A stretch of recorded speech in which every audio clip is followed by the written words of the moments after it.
Roswell, no Novo México, é uma cidade que na verdade não devia ser famosa, mas é. Não há história maior do que uma com provas de existência de extraterrestres, de que fomos visitados e de que o governo encobriu tudo isso. A maioria de nós conhece Roswell como aquele local de loucos onde dizem se despenhou um OVNI. Vieram aqui seres de outra terra.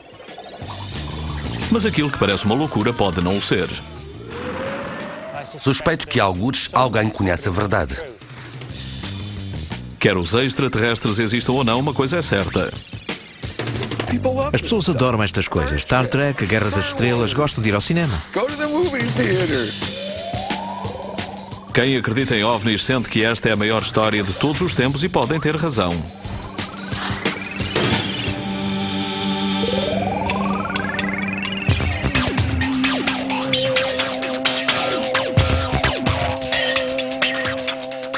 Histórias de OVNIs.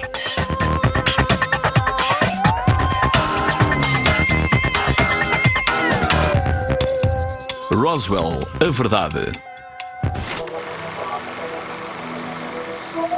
Em julho de 1947, Roswell era uma pequena e sonolenta cidade rodeada por ranchos e desertos.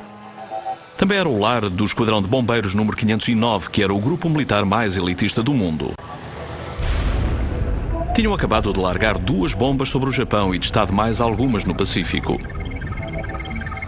A América tinha ganho a guerra e mesmo quando parecia que a vida estava a regressar ao normal, uma coisa estranha aconteceu. Uma coisa grande e prateada caiu do céu e despenhou-se no deserto com grande estrondo.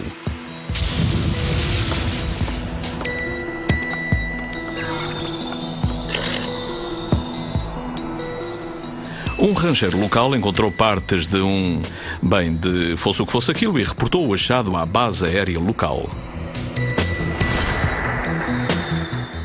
O governo interessou-se de imediato e pela primeira e única vez na história dos Estados Unidos da América emitiu um comunicado à imprensa informando a queda de um disco voador.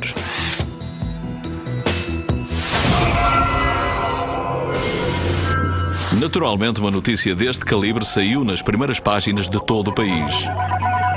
Edição de títulos principais, 8 de julho de 1947. Foi encontrado um disco voador, a maior história de mistério do ano. O disco voador. Mas um dia depois, o comunicado inicial à imprensa foi desmentido e foi emitido um novo com uma explicação mais banal.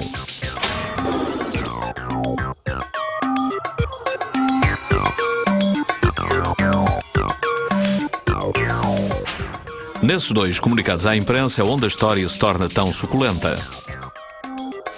Num dia é a Guerra dos Mundos. No dia seguinte é um balão meteorológico. Então os habitantes de Roswell voltaram a tratar das suas quintas e a vida continuou.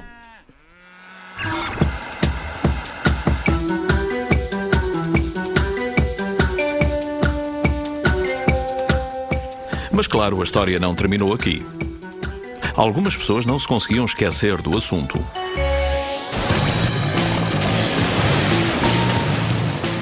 Nunca teríamos ouvido falar de Roswell, nem sequer teria aparecido nos nossos ecrãs de televisão se não fosse pelo encontro fortuito em 1978 de 2 homens. Jesse Marcel, um oficial do exército reformado, e Stanton Friedman. De dia, um físico gentil, de noite, o especialista em OVNIs mais famoso do mundo. Estou convencido, após 30 anos de investigação, de que o governo recuperou um disco voador despenhado e corpos de extraterrestres aqui no Novo México. É uma das maiores histórias do milénio. Esperem, esta é uma declaração bombástica. Vamos precisar de mais alguma informação. Voltemos atrás por um momento. Em 1947, Jesse Marcel era agente secreto da base aérea de Roswell. Quando a notícia do disco voador chegou à cidade, era tarefa de Marcel investigá-la. Antes de morrer, ele contou a Friedman a sua história. A semente foi plantada e tinha nascido a conspiração de Roswell. Falei pela primeira vez com Jesse em 78. Isto foi antes de ser publicado qualquer livro, antes de haver um grande interesse público de qualquer género. As pessoas da ufologia não sabiam nada de Roswell. Era de novo, quer dizer, estava ali, mas ninguém sabia. I found one piece of metal Num bocado de metal, pelo menos parecia metal, não era flexível, mas era fino como a prata de um maço de cigarros. Tentei fazer um vinco naquele metal, mas ele diz que não se consegue dobrar, não se consegue fazer-lhe uma marca. Ele diz, peguei num martelo e bati-lhe com força. Coloquei-o no chão e bati-lhe, o martelo voltava para trás. Não era seguramente um balão meteorológico, e era uma aeronave. O que podia ter sido, não sei.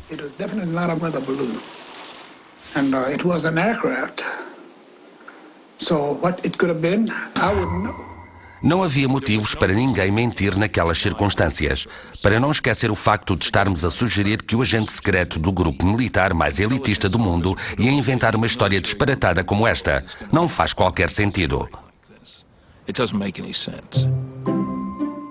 Friedman ficou preso à história e começou a investigar em torno de Roswell para ver se mais alguém tinha algo para contar. Muitas das testemunhas com quem falou primeiro faleceram entretanto. Felizmente, estas entrevistas foram gravadas muito antes de o assunto ser moda. Eu não sei o que era.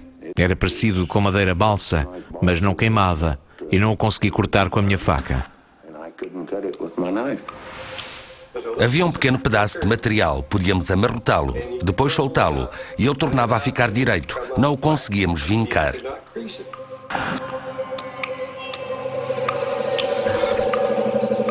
Assim, Roswell estava a tornar-se bastante interessante. Algo estranho tinha acontecido. A questão é, o quê e porquê Roswell? Parece que os extraterrestres não conseguem resistir à combinação de armas nucleares, foguetões gigantes e radares. Alguma coisa estranha aconteceu em Roswell, isso sabemos. Também sabemos que nenhum de nós teria ouvido falar disso se Stanton Friedman não tivesse conhecido Jesse Marcel. Marcel falou a Friedman acerca de um disco voador que se despenhou em Roswell. Friedman começou a desenvolver uma teoria. No final da Segunda Guerra Mundial, existiam 3 sinais para qualquer extraterrestre esperto que nos visitasse, de que em breve estes terrestres idiotas, cuja principal atividade da sua sociedade primitiva era obviamente a guerra tribal, os iriam incomodar. Os 3 sinais eram armas nucleares, foguetes V2, radares potentes. Não é incrível que o único local em todo o planeta onde em julho de 1947 se podiam estudar todas estas 3 tecnologias fosse o sudeste do Novo México?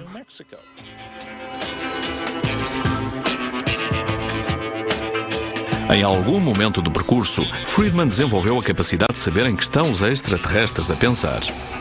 Mas se houver algum disco voador em Roswell, ele não aterrou, despenhou-se. Tanto quanto sabemos, podia estar a caminho, digamos, de Mercúrio. Fosse para onde fosse que se dirigia, não conseguiu chegar lá. E ficamos com um mistério. Existe uma única pessoa viva que afirma ter tido nas suas mãos um pedaço do disco voador caído. E ele não é um vulgar adepto da teoria da conspiração. É um cirurgião das Forças Armadas norte-americanas. Podemos descartar todas as suas explicações. E o que sobra? Uma nave extraterrestre. Pode ser a coisa mais estranha possível, mas é também a explicação mais simples.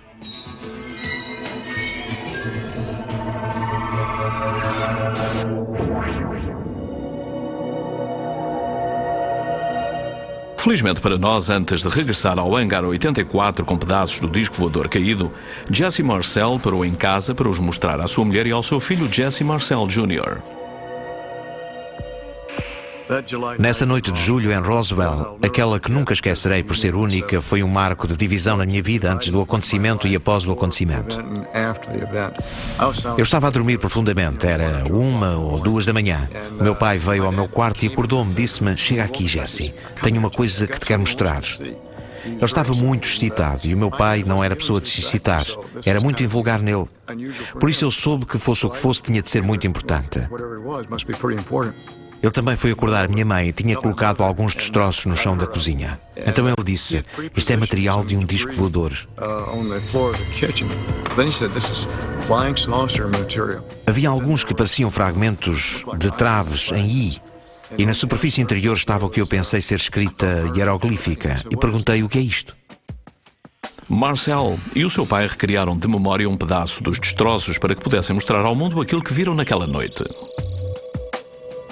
Na superfície daquela pequena trave temos os símbolos. Aquele de que eu me lembro com maior precisão é o da ponta, porque o pude relacionar com objetos familiares, como uma foca a equilibrar uma bola no focinho. O significado destes símbolos escapa à minha fraca inteligência. Talvez diga para não usar em gravidade zero ou algo parecido. Ficámos a olhar para aquilo uns 10 ou 15 minutos e ele disse-me: fixa isto como algo que irás recordar para o resto da tua vida. E de facto aqui estamos, quase 60 anos depois, e ainda ali está.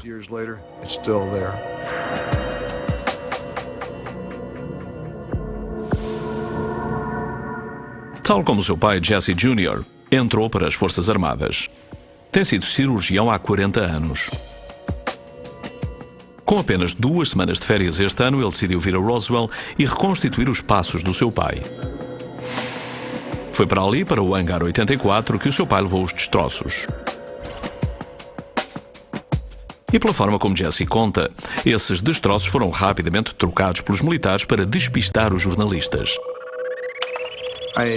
Vi fotografias do meu pai de joelhos com alguns destroços no chão do gabinete do general Remy. O general Dubose também lá estava, a olhar para o material no chão do seu gabinete, e eu pensei: esperem, não foi isso que nós vimos em Roswell, no chão da nossa cozinha? Realmente, o meu pai disse que podiam estar ali alguns destroços originais, mas disse que a maior parte tinha sido trocada. Não tem qualquer dúvida, presumo eu, de que a história do balão era apenas um encobrimento. Não tenho a menor dúvida. Nós sabíamos que a história era um disfarce, mas usámo-la com o objetivo de abrandar a curiosidade da imprensa.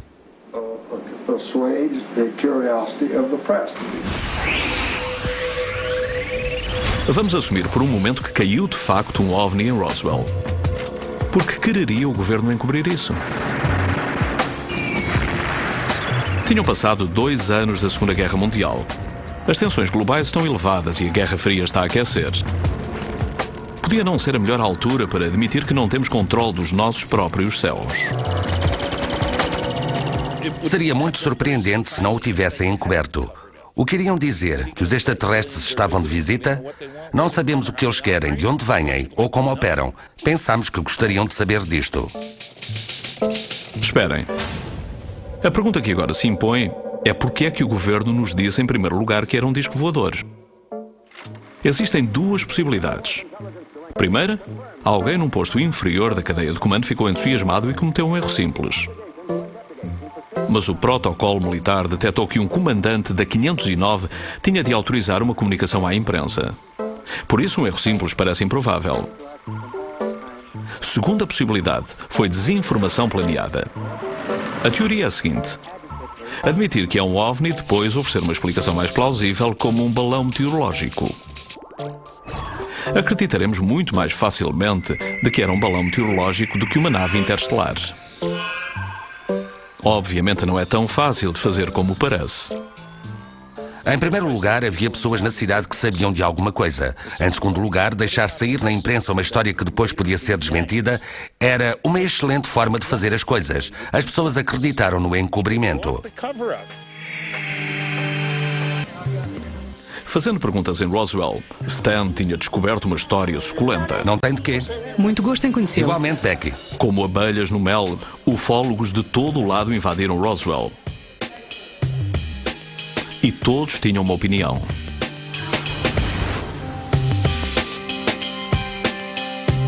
Dave Thomas é físico e matemático. Também é presidente de um grupo chamado Habitantes do Novo México pela Ciência e Razão. Em ciência dizemos que alegações extraordinárias exigem provas extraordinárias. E se queremos que alguém acredite em algo tão extraordinário como extraterrestres que viajam das profundezas do espaço para virem à Terra, temos de ter algo melhor do que fotos tremidas. Vamos precisar de verdadeiras provas palpáveis. O melhor de tudo seria uma gota de sangue extraterrestre. Isso seria maior do que Charles Darwin. Não há maneira de satisfazer o entusiasmo científico por essa história. Mas o motivo pelo qual isso ainda não aconteceu é porque ainda não fomos visitados por extraterrestres. Talvez sejamos algum dia, mas ainda não aconteceu.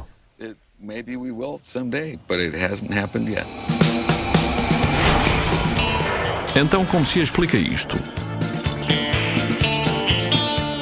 Existem pessoas que acreditam que aquilo que caiu em Roswell era mais do que apenas um disco.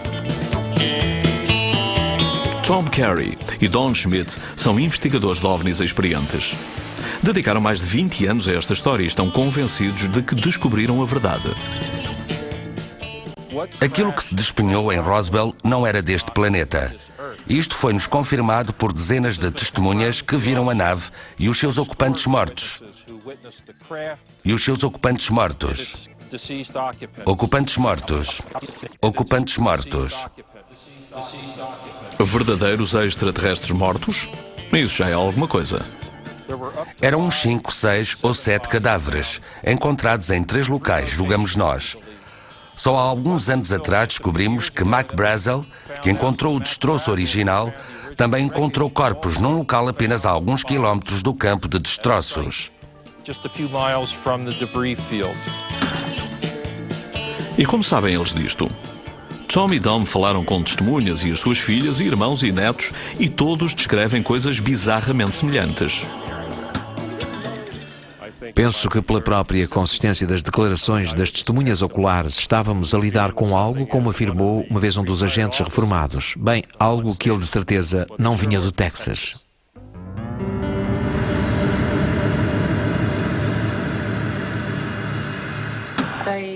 Eles eram pequenos, tinham cabeças grandes demais para o seu tamanho.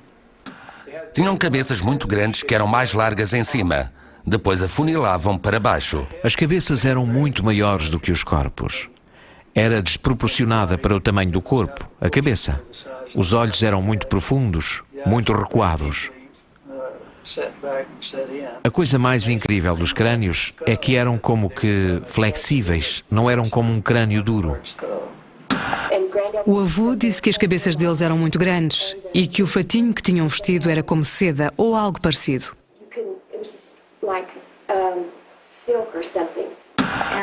Tinham um aspecto humanoide, aparência humanista, mas não como nós.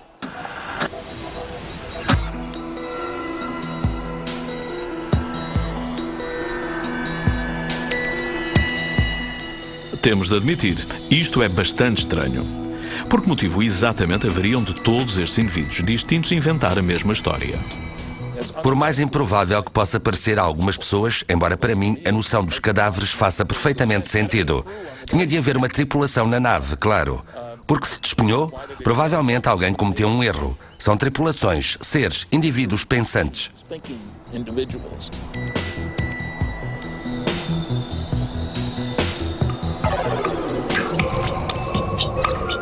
Imagine que viu na realidade uma vida de forma extraterrestre. Por que esperar 30 anos para falar disso? Parece uma história importante demais para abafar. A menos, claro, que se fosse ameaçado. Ele disse, vocês não viram nada. Não houve aqui nenhuma queda. Eu disse, olha senhor, eu sou um civil e você não pode fazer nada. E ele respondeu, isso é que podemos. Ele disse que alguém iria encontrar os nossos ossos na areia. A polícia militar apareceu e disse ao George e a mim que se alguma vez contássemos alguma coisa deste incidente, se falássemos dele de alguma forma, que não apenas nos matariam a nós, mas a toda a família.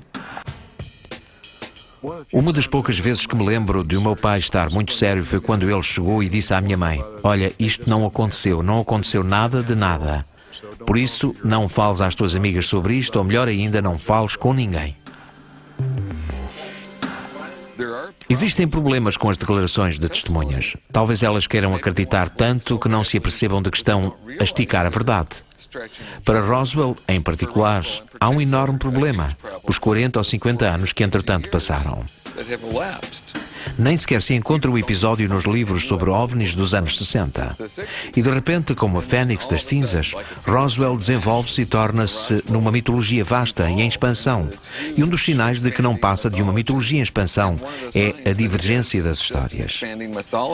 Em vez de as histórias convergirem para aquilo que realmente aconteceu, as histórias divergem.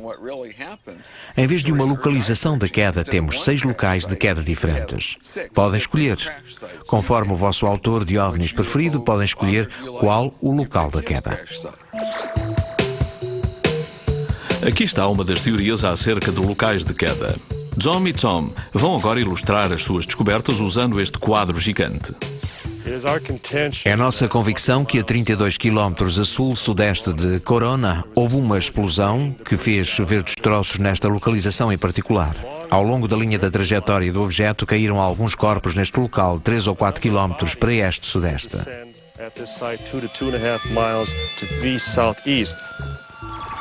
Esse é o local número 2. Ao longo da mesma linha de trajetória, os restos de uma cápsula ou mesmo de uma nave de fuga continuaram a voar por 24 ou 27 km antes de se despenharem neste local, 64 km a noroeste de Roswell. Nós ainda não encontramos este local. Continuamos à procura dele.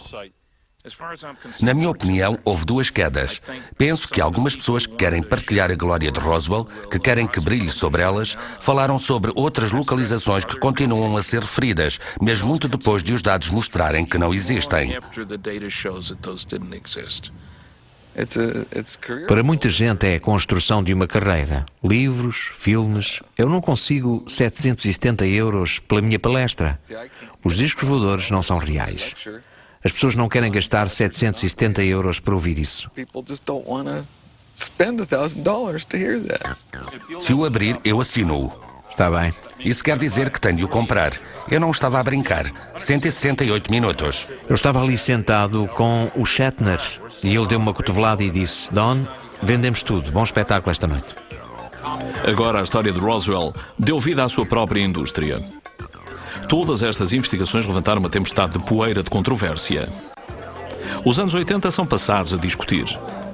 Há corpos, não há corpos, são discos, balões, 2 locais de queda, 3 locais de queda, é tudo muito cansativo. Mas alguém quer um livro enquanto eu estou a autografar?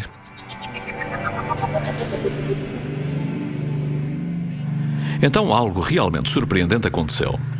No início dos anos 90, o governador do Novo México sente-se tão esmagado por pedidos que ele exige da Força Aérea algum tipo de explicação para Roswell. E sabem? O governo respondeu mesmo. Factos versus ficção no deserto do Novo México não é propriamente leitura leve.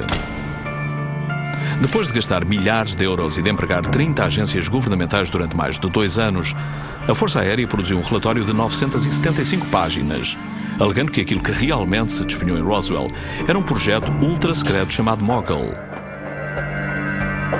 E o que é Mogul? Bem, é um balão.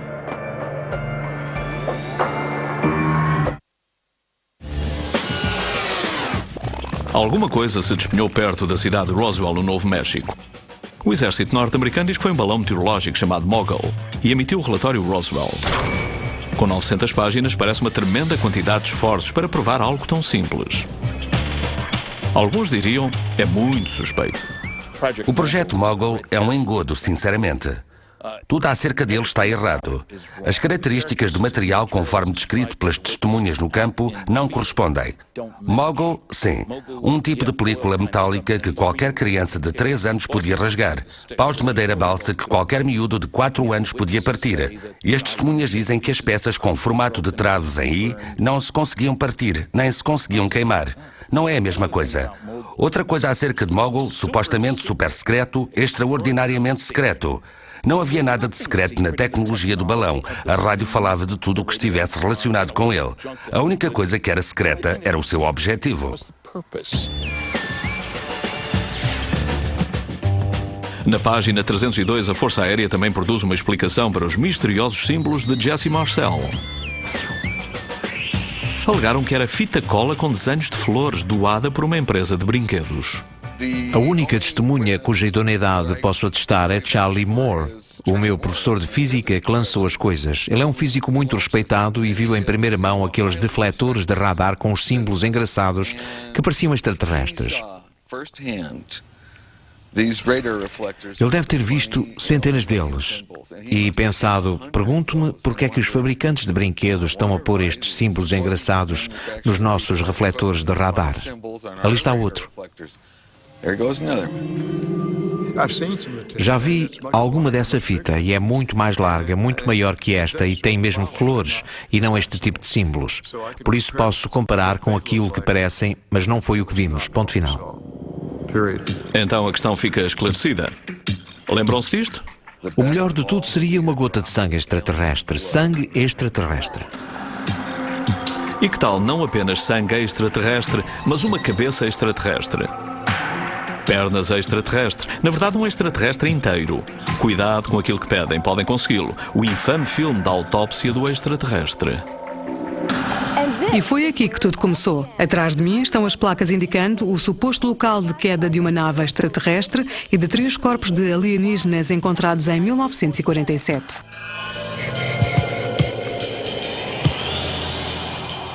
Estamos agora em meados dos anos 90. A história de Roswell tinha crescido e o relatório da Força Aérea tinha alimentado as chamas da conspiração.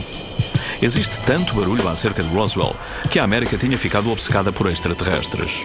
Os ficheiros secretos, Outer Limits, Star Trek eram os programas de maior audiência na televisão. O Dia da Independência e Marte Ataca estavam nos cinemas. Eu não sabia se era e se alguma criaturinha ia sair de lá e vinha atrás de nós, sabem? As pessoas estão a ser vítimas de abdução, estamos a ser visitados por extraterrestres e já é a altura de as pessoas acordarem espiritualmente. Então surgiu algo diferente com um timing suspeitamente perfeito. Foi um dos filmes mais controversos a chegar ao ecrã da televisão. Alega-se que é uma autópsia de um verdadeiro extraterrestre e que a criatura que está a ser cortada foi recuperada do local de queda da nave em Roswell. O inglês chamado Ray Santilli afirmou que tinha descoberto este filme chocante, alegadamente autêntico, com um operador de câmara militar na Flórida. Reconhecendo o seu valor de choque, Ray procurava um comprador. Surge Bob Kiviat, desde sempre um produtor de programas sobre o paranormal de Los Angeles. Quando comecei a comunicar com os escritórios de Ray Santilli em Inglaterra, era evidente que Ray tinha esperado que, desejado que alguém como eu, com experiência de televisão sobre OVNIs e alienígenas, o contatasse. Na minha opinião, se ele afirmava ter com ele um filme do acontecimento de Roswell, autópsias da criatura, parecia bom demais para ser verdade.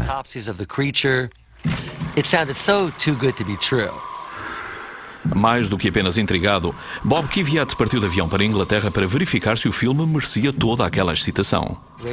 Ray Santilli pegou numa cassete, enfiou-a na máquina e o meu queixo caiu.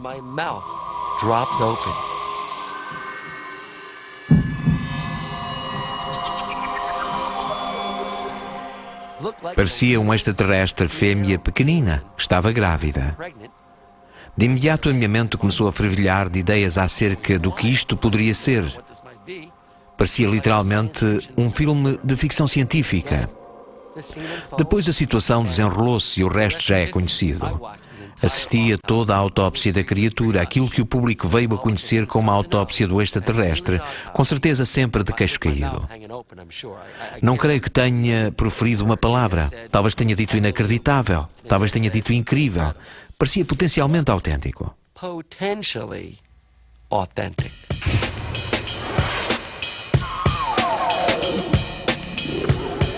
E tudo isto me assaltou a mente quando estava a ver o filme.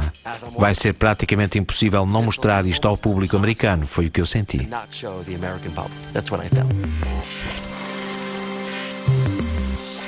Muito já foi dito acerca da autenticidade deste filme da autópsia. Mas como encontramos a verdade? Primeiro vejamos a sala. Isto era supostamente uma pequena sala médica no Texas. Não há nada aqui que indique que isto não seja verdade. O relógio de parede é um modelo General Electric.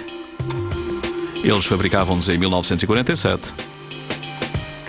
O telefone é um modelo padrão de Bell, também autêntico, de 1947. Os utensílios? Correto. Mesa? Correto. Pronto, a sala parece certa. E os médicos? Bem, em primeiro lugar, as autópsias não são normalmente realizadas em fatos anticontaminação. Mas claro, quando se trata de uma criatura do espaço, é melhor prevenir do que remediar. Embora seja também muito conveniente que o rosto de todas as pessoas esteja tapado, incluindo a pessoa por trás do vidro. Aqueles germes alienígenas deviam ser muito, muito fortes. Agora, observemos o próprio procedimento. Uma das primeiras coisas que aprendemos no curso de medicina é como segurar uma tesoura. Ou apoiar as lâminas com os indicadores. nunca se segura numa tesoura como um alfaiate. Que é exatamente como este alegado patologista está a segurar nela. As características da pele também são estranhas. Normalmente a pele retrai-se da lâmina. Aqui não.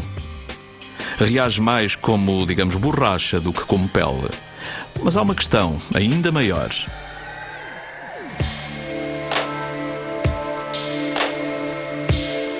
Nós, neste planeta, todos evoluímos a partir de um organismo unicelular. E na Terra, temos este aspecto, ou este. Qual é a probabilidade de que os alienígenas tenham desenvolvido 2 olhos, um nariz, uma boca, 4 membros, para não mencionar os órgãos genitais no mesmo local que os nossos? Isto é extraordinário, ou tão bem encenado, que se é teatro, é uma encenação de mestre.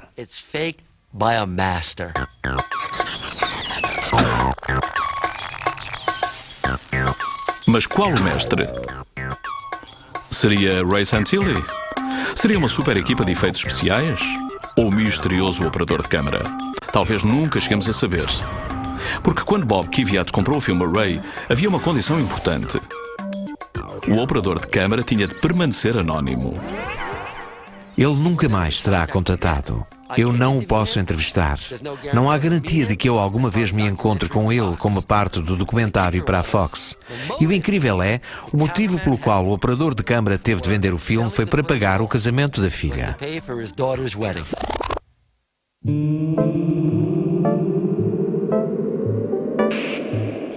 E parece que toda a gente conseguiu aquilo que queria.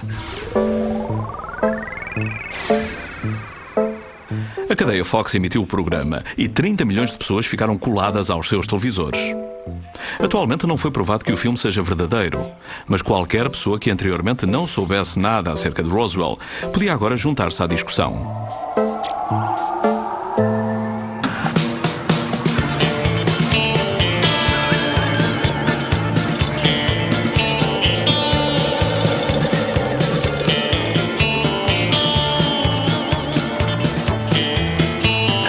Vejam os OVNIs no céu. Se não os veem, eles já se foram embora.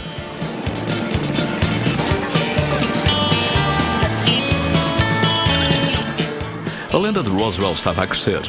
O debate em torno da autópsia do alienígena apenas alimentou as chamas da controvérsia. Força Roswell. A América está agora obcecada com extraterrestres. Com toda esta conversa acerca de homenzinhos verdes, pensaríamos que a Força Aérea não quereria tocar em Roswell, nem por nada. Eles já tinham explicado tudo. Era um balão mogul, certo? E em 1997, a Força Aérea emitiu outro relatório de 300 páginas.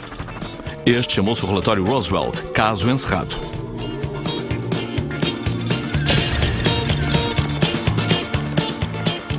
Caso encerrado alegava explicar o avistamento de cadáveres extraterrestres por testemunhas. Outra explicação simples: bonecos de testes de acidentes.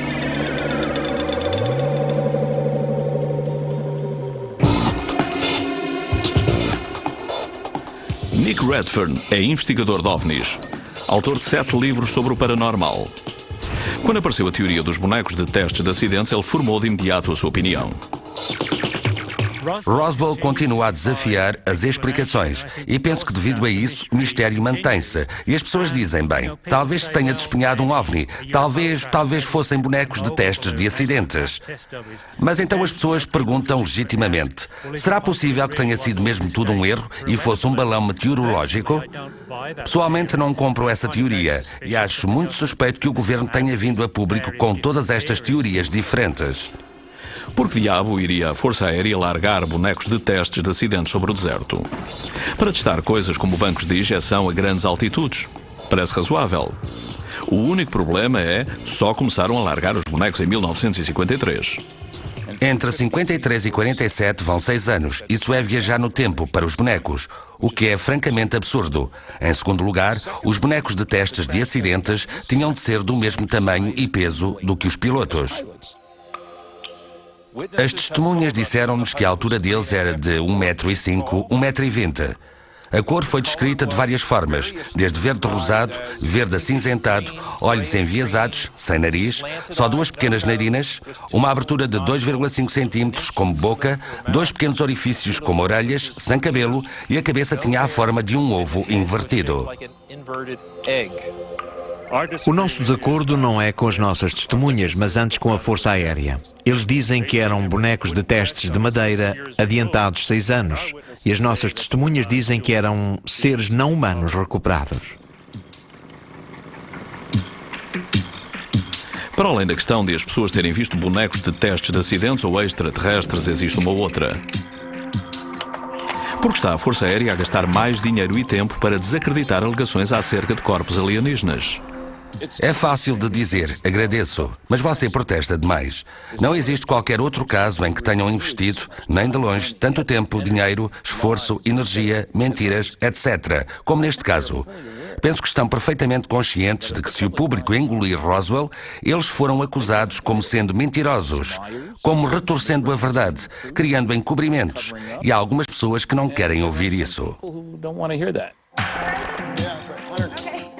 Uma razão pela qual, penso eu, as pessoas querem acreditar no incidente de Roswell é por ser uma teoria da conspiração. Quando uma teoria da conspiração é lançada, ela autoalimenta-se e qualquer tentativa para a desmentir se transforma em mais uma prova de que ela existe. Penso que isto é uma parte importante do fenómeno. As pessoas adoram um enredo e é uma história muito atraente. Aqui vem o mais credível alienígena, número 8. E Roswell é a meca do movimento OVNI. Não existe dúvida de que a Força Aérea tem ajudado a alimentar a fogueira dos teóricos da conspiração. Mas levar-nos-á isto mais perto de compreender o que realmente aconteceu? Infelizmente não. Mas talvez, quem sabe, seja mesmo essa a ideia. Eu suspeito de que talvez as histórias e teorias contraditórias que têm vindo a público sejam feitas mesmo de propósito, exclusivamente para nos manter num estado de perpétua confusão. E se toda esta discussão acerca de discos, balões, mogul, fita cola, símbolos, corpos e bonecos de testes de acidentes fosse totalmente intencional? Manter o público distraído com extraterrestres torna mais fácil esconder a verdade. Voltemos ao início. Lembrem-se de onde começamos.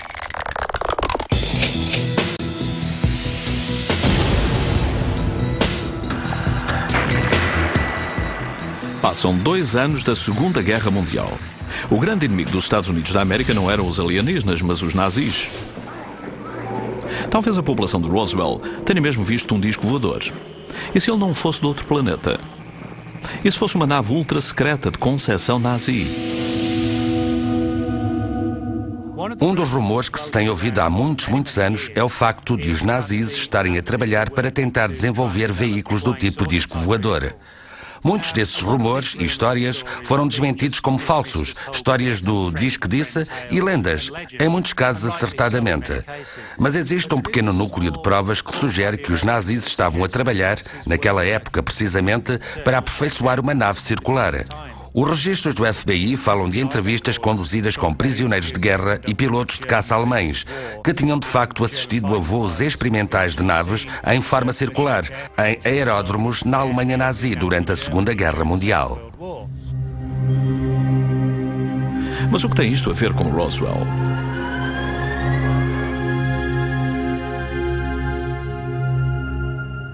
Precisamente os mesmos cientistas que podiam ter estado a fazer voos experimentais dessas naves de forma circular foram trazidos secretamente para a América sob o inofensivo nome de código Projeto Paperclip. O Projeto Paperclip foi um projeto que teve início durante a fase final da Segunda Guerra Mundial para trazer cientistas nazis para ajudarem nos esforços de guerra norte-americanos.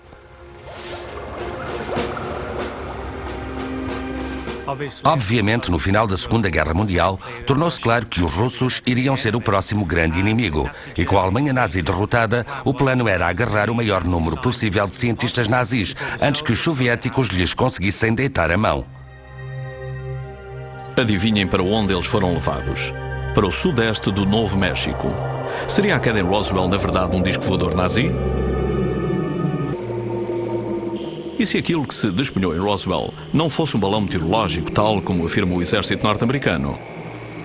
Nem mesmo o OVNI, como alegam os ufólogos. E se fosse uma nave espacial nazi? O projeto Paperclip era um programa secreto que trouxe cientistas nazis até ao deserto do Novo México. Um dos motivos principais pelos quais o projeto Paperclip era secreto e considerado controverso foi porque bastantes dos cientistas que foram trazidos não eram apenas cientistas alemães a quem os nazis tinham ordenado que trabalhassem para eles. Eles próprios eram nazis fervorosos. E claro, a ideia de empregar a elite científica da Alemanha nazi no final da Segunda Guerra Mundial era algo que muita gente via não apenas como controverso, mas como uma total impossibilidade. E se o governo tivesse estado a usar a ideia dos OVNIs desde o início para encobrir as suas próprias atividades? Por falar nisso, e os Homenzinhos Verdes? O projeto Paperclip pode ser uma explicação plausível para o disco, mas os seus pilotos de 1,20 m. O que temos em Roswell foi um enorme campo de destroços que foi encontrado e também relatórios de corpos alienígenas sensivelmente na mesma localização. Possivelmente foi um lançamento de um foguete V2 que na altura estavam a ter lugar, trazidos da Alemanha nazi, com uma tripulação de macacos a bordo. Aquele despenhou-se fora dos limites e porque isto se passou no auge da Guerra Fria e as pessoas não queriam que os russos descobrissem, foi posta a circular uma história de discos voadores para esconder esta experiência com macacos, se quiserem. A própria Força Aérea tem negado esta teoria em particular, mas é um facto que nos anos que se seguiram a Roswell, experiências desta natureza, usando macacos a bordo de foguetes tipo V2, foram efetivamente realizadas. Podem ficar ou não surpreendidos por saber que os especialistas em OVNIs mais radicais também não são fãs desta teoria. Não havia ali nada de convencional. Não havia arame, nem tubos de vácuo, nem rebites, nem parafusos, nem porcas, nada disso. Se fosse tecnologia alemã, como é que usava componentes extraterrestres? Sejamos realistas. Nenhum de nós, nem mesmo os ufólogos, lá estávamos.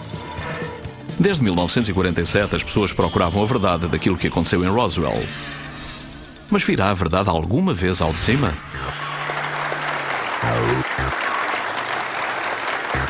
Como podia ser secreto? Toda a cena política se transformou em pugilismo profissional. Só um velho e estúpido balão que deixou de ser secreto há muitos anos. De certa forma, não interessa se os extraterrestres aterraram ou não. Roswell está a progredir e nada vai impedir que os crentes acreditem. Sempre afirmamos que apenas estamos a seguir os factos até onde as provas nos levarem. Que estranhos destroços. Eu não vou... Muitas vezes nos perguntam de onde vêm eles, porque estiveram aqui, e como pode uma nave espacial que aparentemente viajou através de galáxias e sistemas solares, como podia ela despenhar-se? A minha resposta fácil a isso é, não sei, mas aconteceu.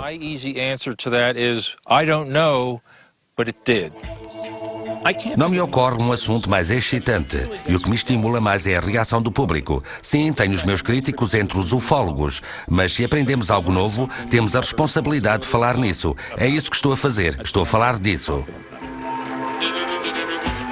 Penso que a única coisa que podia convencer os Stanton Friedmans e os verdadeiros crentes em OVNIs do mundo era se os extraterrestres viessem à Terra, aterrassem no relevado da Casa Branca, saíssem da nave e depois de dizerem Kalu Barada Nico, eles declarassem, pessoal, não éramos nós em Roswell.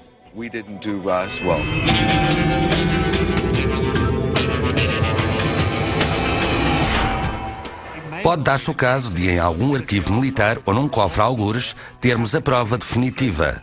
E mesmo que ela apareça ou que não apareça, eu acredito que um acontecimento profundamente significativo e controverso ocorreu em Roswell. Mas se existe uma explicação racional, ainda temos de enfrentar um grande problema, que é o testemunho dos habitantes de Roswell.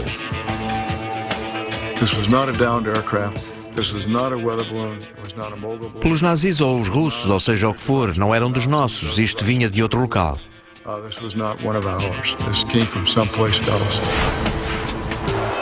Se acreditam que a lenda de Roswell é um monte de disparates, então também têm de acreditar que todas aquelas pessoas estavam terrivelmente enganadas ou mentiam, todas e cada uma delas. E isso é muito difícil.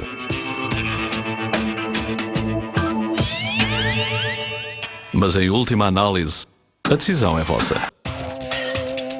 Tradução e locução, Pluridioma, Santa Claus.